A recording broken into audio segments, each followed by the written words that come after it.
नेपाल भारत प्रबुद्ध समूहको बैठक। असमान सन्धिका असहजता चिर्न 1950 को सन्धि होला त पुनरावलोकन आजको सन्दर्भ। दर्शकहरू नमस्कार। माउन्टेन टेलिभिजनको यो दैनिक प्रस्तुति आजको सन्दर्भमा यहाँहरूलाई स्वागत छ। आज हामी नेपाल भारत सम्बन्धको विषयमा कुराकानी गर्दैछौँ। नेपाल भारत प्रबुद्ध समूहको बैठक काठमाडौँमा जारी छ। यही सन्दर्भमा आजको सन्दर्भ हामीले प्रस्तुत गरिरहेका छौँ। आजको सन्दर्भमा हामीले आज उठान गरेको विषय हो नेपाल र भारतका बीचमा रहेका सन्धि सम्झौताहरू पुनरावलोकन हुने भन्ने विषयमा जुन प्रबुद्ध समूहको अहिले बैठक चलिरहेको छ, यो बैठकका विषयमा हामी केन्द्रित रहँदैछौँ। नेपाल र भारतको सम्बन्धलाई विगतदेखि वर्तमानसम्म हेरेर ल्याउने हो भने विभिन्न तह र तबकाबाट विश्लेषण हुने गरेको छ।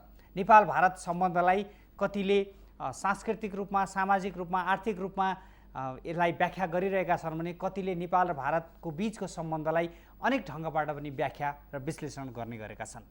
आज हामी यही विषयवस्तुमा केन्द्रित रहेर आजको सन्दर्भ प्रस्तुत गरेका छौँ। नेपाल भारत प्रबुद्ध समूहको जुन बैठक छ, यो बैठकले नेपाल र भारतका बीचमा भएका 1950 को सन्धि र त्यस पछाडि भएका अन्य सम्झौताहरूको विषयमा पनि पुनरावलोकन गर्ने र त्यस विषयमा छलफल गर्नका लागि भनेर अहिले प्रबुद्ध समूहको बैठक बसिरहेको छ। यसमा नेपाल र भारतका विज्ञहरूको संलग्नता छ। के 1950 को सन्धि वास्तवमै असमान थियो त? के 1950 को सन्धि पुनरावलोकन गर्न जरुरी छ? के 1950 को सन्धिकै कारणले गर्दाखेरि नेपाल र भारतको बीचमा असमझदारीहरू बढ्दै गएका हुन् र पछिल्लो समय जुन नेपाल र भारतको बीचमा जुन तिक्तताहरू देखेका छन्, के त्यसका पछाडि पनि 1950 को सन्धि नै मुख्य कारण हो त?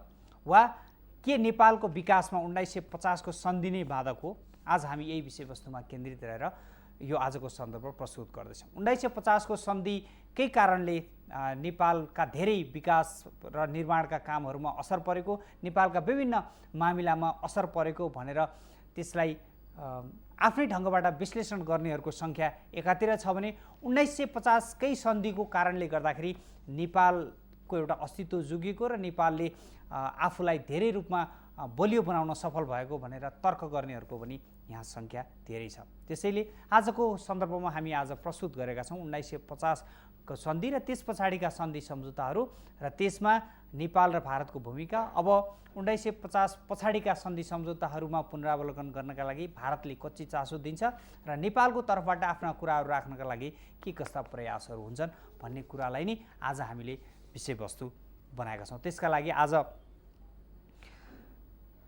प्रबुद्ध समूहको बैठक नेपालमा भइरहेको छ। यसमा नेपालको तर्फबाट प्रबुद्ध समूहमा पूर्व राजदूत डाक्टर भेषबहादुर थापा, पूर्व मन्त्री निलाम्बर आचार्य, त्यस्तै पूर्व जलस्रोत सचिव सूर्यनाथ उपाध्याय र सांसद राजन भट्टराई हुनुहुन्छ भने भारतको तर्फबाट भारतीय जनता पार्टीका वरिष्ठ नेता भगत सिंह कोश्यारी, पूर्व राजदूत जयन्त प्रसाद, प्राध्यापक महेन्द्र पी लामा र प्राध्यापक बिसी उप्रेती रहेका छन्। उहाँहरू बसेर एउटा प्रबुद्ध समूहले एउटा केही निष्कर्ष निकाल्न सकिने अपेक्षा गरेको छ र त्यो उहाँहरूले निकालिसकेको निष्कर्ष त्यस पछाडि दुवै देशका सरकार प्रमुखहरूकोमा पेश हुनेछ र त्यस पछाडि मात्रै पुनरावलोकन हुने वा नहुने वा के गर्ने भन्ने कुरा त्यसपछि सरकारले निर्णय गर्ने कुरा रहेको छ।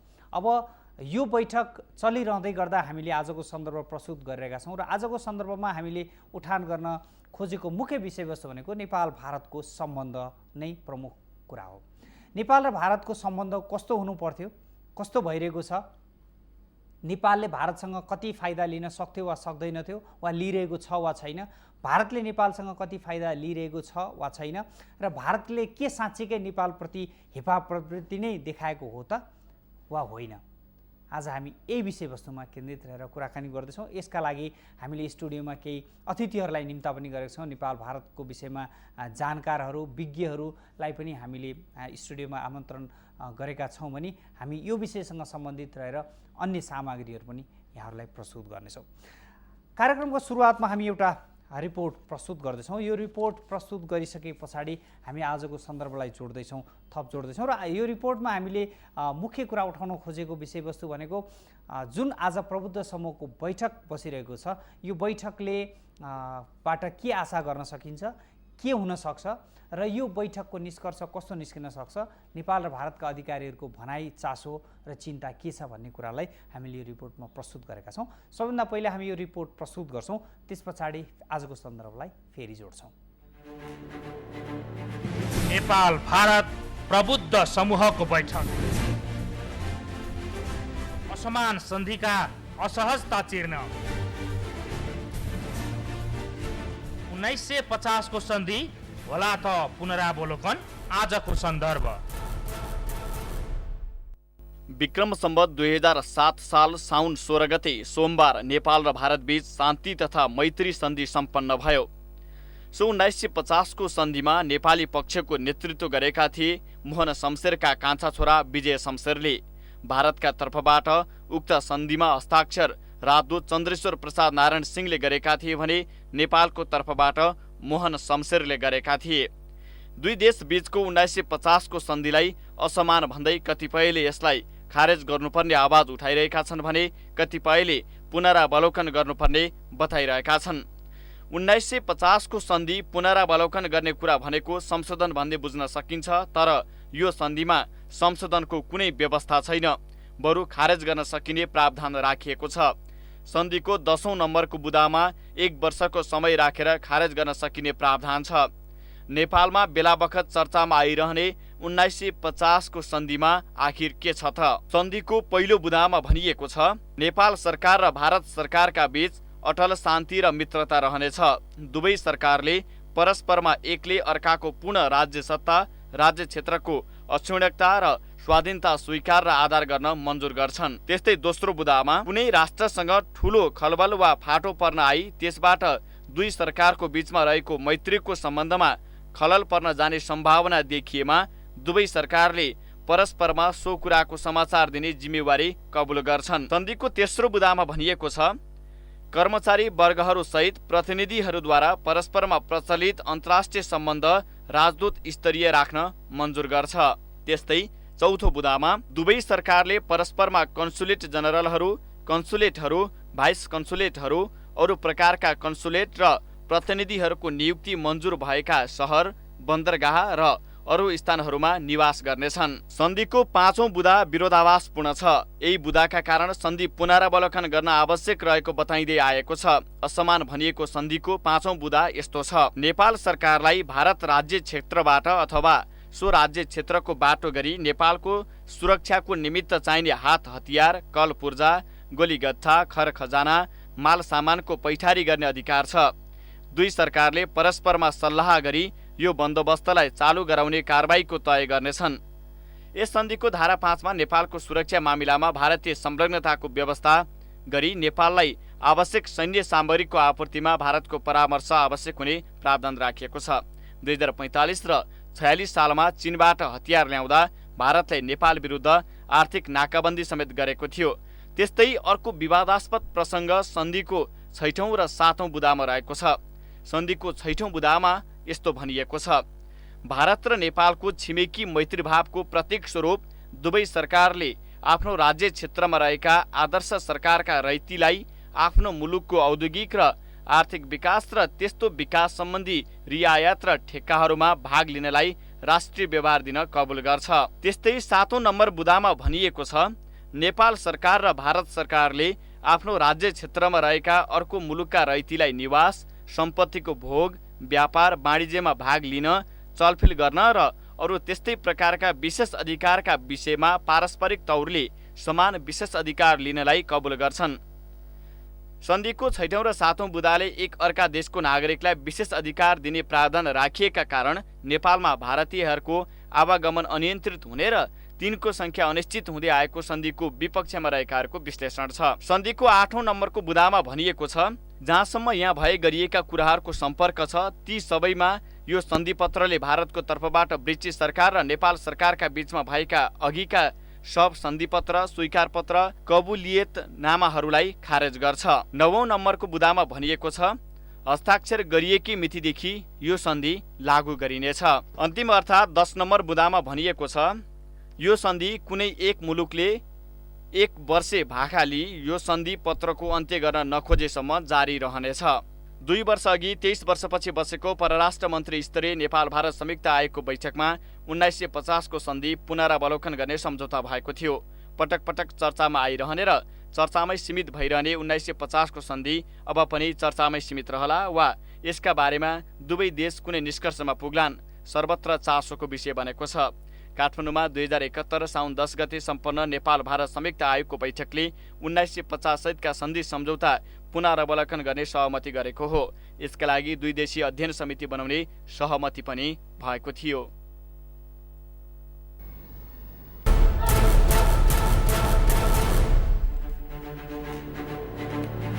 नेपाल भारत प्रबुद्ध समूहको बैठक।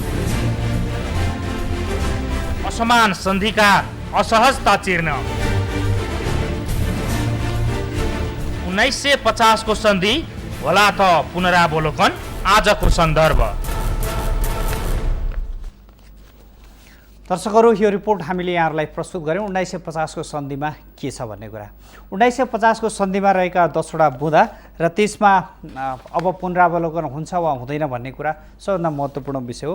र 1950 को सन्धि गर्दाखेरि एउटा कुरा त्यहाँ स्पष्ट रूपमा के उल्लेख गरिएको थियो भन्दा 2 देशको बिचमा यो सन्धि खारेज हुन सक्ने प्रावधान 2 देशमध्ये एक देशले जानकारी दिएर 1 वर्षभित्रमा यो सम्झौता खारेज गर्न सकिने भनेर राखिएको छ। तर त्यो सम्झौतामा पुनरावलोकन गर्ने वा यसमा संशोधन हुन सक्ने कुनै खालको प्रावधान राखिएको छैन। तर अब 2 देशका अधिकारीहरूले जुन चासो दिइरहेका छन् त्यो चासोको कारणले गर्दाखेरि अब यसमा पुनरावलोकन हुन्छ वा हुँदैन त्यो पनि हेर्न बाँकी नै छ। तर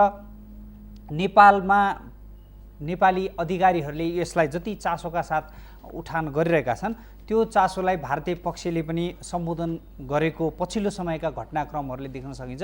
तर भारतीय पक्षको भनाइ प्रस्तावसहित पुनरावलोकनको लागि आयो भने हामी त्यसमा छलफल गरेर अगाडि बढ्न तयार छौँ भनेर भारतीय पक्षले भनेका समाचारहरू पनि प्रसारण भइरहेका छन् भने उनीहरूले पत्रकार सम्मेलनहरूमा र अधिकारीहरूसँग कुराकानी गर्दा पनि त्यो खालका कुराहरू गरिरहेका छन्। तर नेपालमा नेपाली अधिकारीहरूले यस विषयमा एउटा समस्या के छ भन्दाखेरि नेपाली अधिकारीहरूले जहिले पनि संशोधन र पुनरावलोकन आवश्यक छ भनेर कुराकानीहरू र चर्चा उठाइरहे पनि त्यसमा यथेष्ट प्रस्तावसहित यो बुँदामा यसरी जान सकिन्छ, यो गर्नुपर्छ भन्ने खालको चाहिँ यथेष्ट प्रस्ताव अगाडि आएको छैन भन्ने जहिले पनि भारतीय आरोप रहने गरेको छ भने नेपालमा जहिले पनि हुने राजनीतिक चलखेलहरूमा र राजनीतिक दलहरूले आफ्नो किसिमको स्वार्थ सिद्धि गर्नका लागि जुन खालका कामहरू गरिरहेका छन् त्यसलाई पनि 1950 को सन्धि एउटा हतियारको रूपमा जहिले पनि देखिने गरेको छ। हरेक सरकार परिवर्तन पछि र हरेक राजनीतिक दलहरूले आफूलाई स्थापित गराउनका लागि र आफ्ना राजनीतिक एजेन्डाहरूलाई मजबुत बनाउनका लागि 1950 को सन्धिलाई उठाउने तर त्यस पछाडि आफू सत्तामा गइसकेपछि त्यो कुरा बिर्सने खालको प्रवृत्ति नेपालमा एकदमै बढी छ। त्यही घटनाक्रमहरू कतै फेरि पछिल्ला सरकारमा जानेहरूले पनि कतै त्यो कुराहरूलाई दोहोऱ्याउने त होइनन् भन्ने खालका चासो र चिन्ता आम नेपालीहरूमा रहेको छ। सबैभन्दा महत्त्वपूर्ण कुरा भनेको नेपाली अधिकारीहरूले कसरी यो कुराहरूलाई उठान गर्छन् र त्यसमा कतिको यसले निरन्तरता पाउँछ उठान गरेका विषयवस्तुले भन्ने कुरा सबैभन्दा महत्त्वपूर्ण कुरा हो। 1950 को सन्धि पुनरावलोकन गर्न आवश्यक छ भनेर तत्कालीन प्रधानमन्त्री बाबुराम भट्टराईको पालामा यो कुरा उठेको थियो र उहाँले गएर भारतमा त्यो कुरा राखिसकेपछि त्यसलाई निरन्तरता दिँदै आजसम्म आइपुग्दा सुशील कोइरालाको सरकार र त्यसपछि वर्तमान केपी ओलीको सरकारसम्म आइपुग्दा एउटा समिति नै बनिसकेको अवस्था छ। तर समिति बनिसके पनि अब यसले के कस्ता प्रस्तावहरू तयार गर्छ जुन आजको प्रबुद्ध समूहको बैठक बसिरहेको छ यो बैठकले कस्ता प्रस्तावहरू तयार गर्छ र त्यो प्रस्तावहरूलाई अब त्यो सरकारले भारतीय सरकार र नेपालको सरकारले कसरी र कुन रूपमा लिन्छन् भन्ने कुरा सबैभन्दा महत्त्वपूर्ण पार्ट हो। त्यस पछाडि मात्रै पुनरावलोकनको कुरा उठ्न सक्छ। हामीले यसलाई 1950 को सन्धिलाई असमान सन्धि का रूपमा लिइरहेका छौँ र त्यस पछाडि भएका अन्य सम्झौताहरू पनि असमान छन् जसमा चाहिँ पुनरावलोकन हुनुपर्छ भनेर नेपाली अधिकारीहरूले र नेपालभित्र आवाज उठिरहेको छ। तर भारतीय पक्षले भने 1950 को सन्धिले नेपाल र भारत दुवैलाई फाइदा पुगेको र नेपालले अझ बढी फाइदा लिइरहेको भनेर उनीहरूले भन्ने पनि गरेका छन्। आज हामी यही विषयवस्तुमा केन्द्रित रहेर आजको सन्दर्भ प्रस्तुत गरेका छौँ।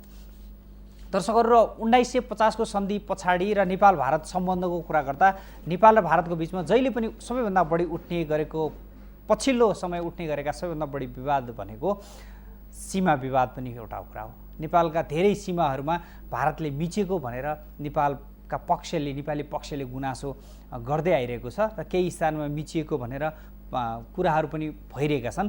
तर नेपाल र भारतको सम्बन्धमा सीमा विवादलाई कसरी लिने र सीमा विवादहरू के साँच्चीकै सीमाहरू मिचिएका हुन् र सीमा मिचिनुको पछाडिका कारणहरू के हुन सक्छन् र कुन ठाउँमा सीमा मिचिएका छन्, के हो त भन्ने कुरामा केन्द्रित गरेर हामीले अर्को एउटा रिपोर्ट तयार गरेका छौँ। त्यो रिपोर्ट पनि अब हामी यहाँ प्रस्तुत गर्दैछौँ र त्यस पछाडि हामी आजको सन्दर्भलाई पुनः जोड्दैछौँ।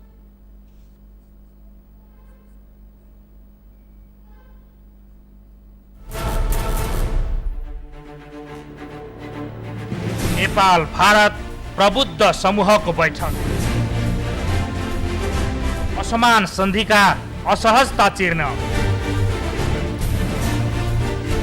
1950 को सन्धि होला त पुनरावलोकन आजको सन्दर्भ।